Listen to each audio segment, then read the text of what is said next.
The Toronto Raptors have been linked to Nic Claxton for years, and now that he's an unrestricted free agent for the Brooklyn Nets, a team that has certainly been struggling without their first-round draft picks for the future, not the greatest situation. There's a lot of speculation that he's going to leave Brooklyn, and the odds in terms of his next destinations have been revealed, and the Raptors are amongst those teams. So we're going to break down the odds the Toronto Raptors land Nic Claxton, who we're competing with against out there in the open market, and whether or not it makes sense for the Toronto Raptors to go all in and giving a big contract to the Brooklyn Nets big man, which is an elite athletic shot blocking defender. So we're going to break down all of that. Before we do, folks, again, over 51% of our viewers are not subscribed, and folks, we want to keep you up to date with everything happening regarding this team, so make sure you guys hit that subscribe button if you want to stay up to date with everything going on with the Toronto Raptors. But let's dive into Nic Claxton, because he's a guy, if you've been watching this channel for the past few years, we brought up a lot, because ahead of every trade deadline, every free agency, it feels like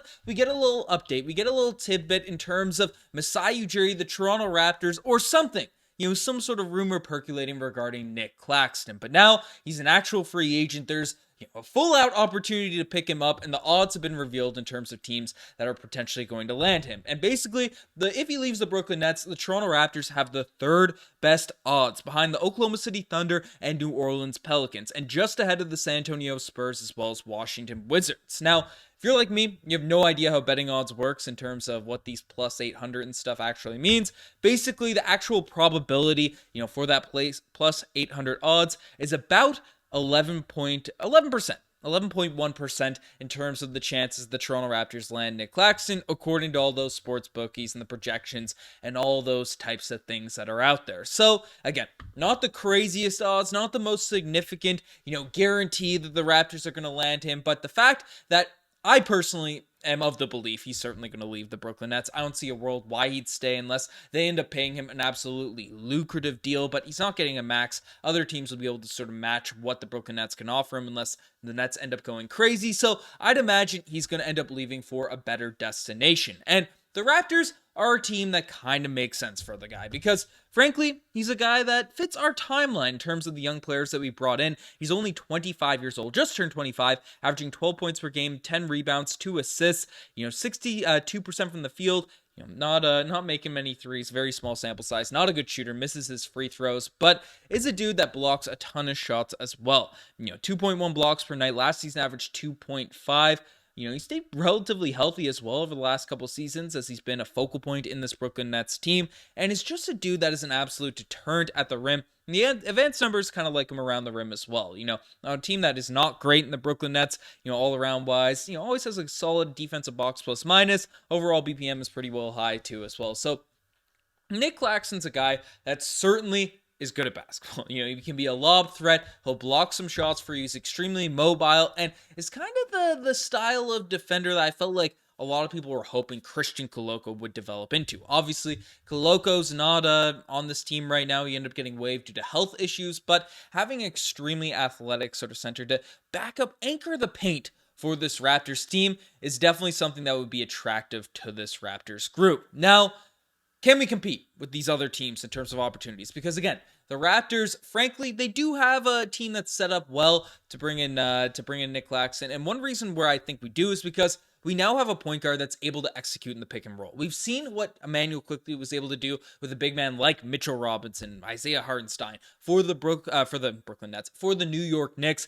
and he works really well in the pick and roll and be able to facilitate and hit that roll man to get some easy buckets. And Nic Claxton has complained recently on the Brooklyn Nets about how he's not really getting the touches, he's not getting utilized correctly, midway through this year, the last third of the season. So basically, the Raptors do have a point guard that's able to do that, and obviously a star in Scotty Barnes that is a really, really strong facilitator at that point forward position. So there's creators, there's facilitators that are able to hit Nic Claxton in the right spots, but there is a lack of shooting on this team. And that is the one concern if you're bringing in Nic Claxton, because again, the free throw shooting is always a detriment. We see the problems that can arise now that we have Jakob Poeltl, a guy that struggles with the free throw line late in games. But Scotty Barnes, his three-point shooting fell off as the season went along. Definitely improved drastically last season, but definitely is not someone just yet we're going to call, an elite knockdown three-point shooter. RJ Barrett, another guy that he did improve significantly since he joined the Toronto Raptors, but is more of a slasher. He's better at working in that paint, attacking the rim,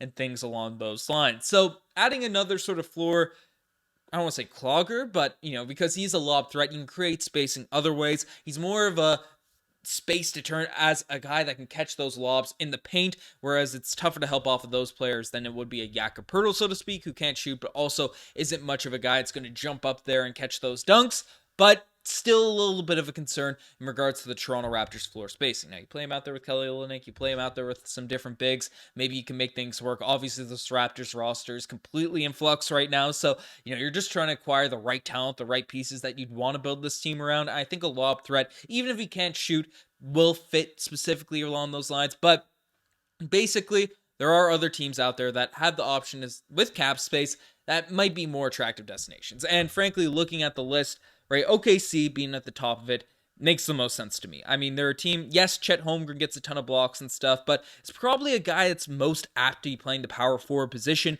for the Oklahoma City Thunder in the future. And Nic Claxton, again, being 25, around that young team in Oklahoma City to develop with them, I personally think that would be an awesome fit for Nic Claxton. Obviously, we're rooting for him to potentially join the Raptors if things make sense, but the Thunder, definitely the more attractive destination in regards to winning culture right now and still having a young group on that team. Maybe not culture, but certainly in terms of the first seed in the Western Conference, right? Who would want to join that team? And then the New Orleans Pelicans, they have JV down there now, who I believe is a free agent. I'm not 100% sure along those lines, but definitely could be using a bit more of a defensive-minded center at that sort of position there. So two teams that make sense to be higher in the odds than the Toronto Raptors, but I wouldn't rule the Toronto Raptors out. But things would have to sort of be maneuvered, be shaken out into play, if the Raptors are to make this move. Because looking at our roster, right, we have some cap space this offseason, but Nic Claxton's probably going to command a $20+ million contract.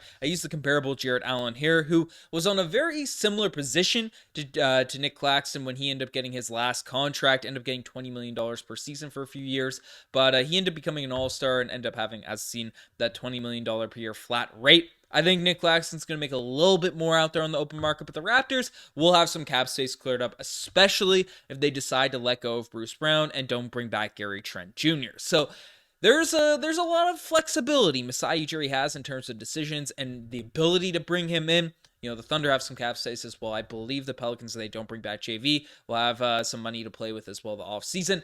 But the Toronto Raptors have that flexibility, but again, they'd have to make some decisions because Kelly Olynyk seems like a guy that's going to be on this team for the foreseeable future. We just extended him. We gave him a new contract. So if we are interested in bringing in a Nic Claxton, then that seems like Jakob Poeltl would have to be on his way out. A trade would have to be coming for Big Yak, which, again, I don't know if it is that crazy of an upgrade where I'd really rush to immediately bring in Nic Claxton because, again, neither of them can shoot free throws, neither of them can space the floor. Claxton's a much better shot blocker, way better athlete, in terms of vertically and stuff, and fits the Scotty Barnes timeline better, has that potential, all those types of things. But Poeltl is the better positional defender. He's a bit better of a passer in that mid-post area. So they both have their skills that may outweigh one and outweigh the other and stuff, but maybe you just go off of age and say, hey, Claxton would be more attractive, and you could get assets back for Jakob Poeltl if you were to make that trade. So that's something that would probably have to be done. And then obviously, with the draft coming up, everyone's looking at the potential of drafting Zach Edey.